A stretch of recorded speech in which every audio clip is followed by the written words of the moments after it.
Tools and ingredients from the scrambled eggs with veggie and cheese video. First off, cutting boards. You can use a plastic non-toxic cutting board. These are really nice if you're using, if you're cooking with raw meats, because you can sanitize them really well. Otherwise, another option could be a wooden cutting board. I like wooden cutting boards for ready to eat foods or vegetables. Knives. So the knives I used in the video, I used a chef's knife, which is a really nice option. I also used a ceramic knife. Ceramic knives are really nice for cutting lettuce, also tomatoes, things that are delicate. The nice thing if you're going to be cutting lettuce with a ceramic knife is it won't brown. Other things that ceramic knives are really easy to cut through, fruits, lemons, grapes, things, it just cuts through it really well. Other knife options, something when I first started cooking that I got, Global has a really nice line of knives and they have a vegetable knife. It's smaller than the chef's knife, so it's a little bit easier to handle if you're not used to a larger knife. This was one that I used for everything, but looking for something a little bit smaller than a chef if you're more comfortable with it. Your pan. I used a stainless steel pan. I don't recommend a Teflon or a non-stick. It's just because the chemicals will eventually start to leach into your food. So going with a stainless steel is a great option, or also going with a cast iron is another really good healthy option when it comes to cooking. On to food. So the foods that I used. The eggs that I use, I recommend a local egg from a farmer is always going to be your best bet, especially if they're allowed to be grass-fed or pasture-raised is what it's called. And you want to make sure that the food that they consume isn't vegetarian, doesn't contain GMO or soy. So you can ask, it's nice because you can ask the farmers what they feed their chickens and if they're allowed to be pasture raised. The benefits of pasture raising chickens is that their eggs are going to have a higher content of vitamins and minerals due to the fact that they're eating insects and bugs along with the grass.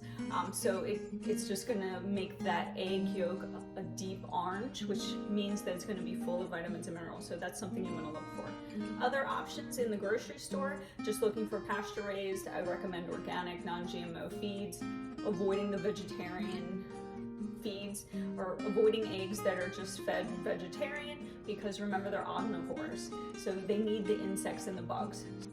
So what I used is grass-fed butter. Grass-fed butter is going to have a higher nutrient content, especially in omega-3.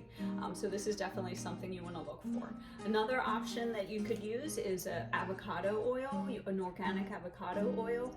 This would be hands down much better than any of your vegetable oils. Vegetable oils are very toxic when they're cooked, and they're highly refined. So check out my video on heart health and it will go into more about toxic oils. Next off is cheese. I used Irish cheese because, again, grass-fed. So the cows were grass-fed and so their milk is going to have a higher nutrient content. You can all sorts of varieties. If possible, if you can get a raw cheese, it's just going to give you a lot more benefit because of the probiotics in it. Something that you might not be familiar with, I used microgreens at the end to finish it. They're very flavorful, full of vitamins and minerals.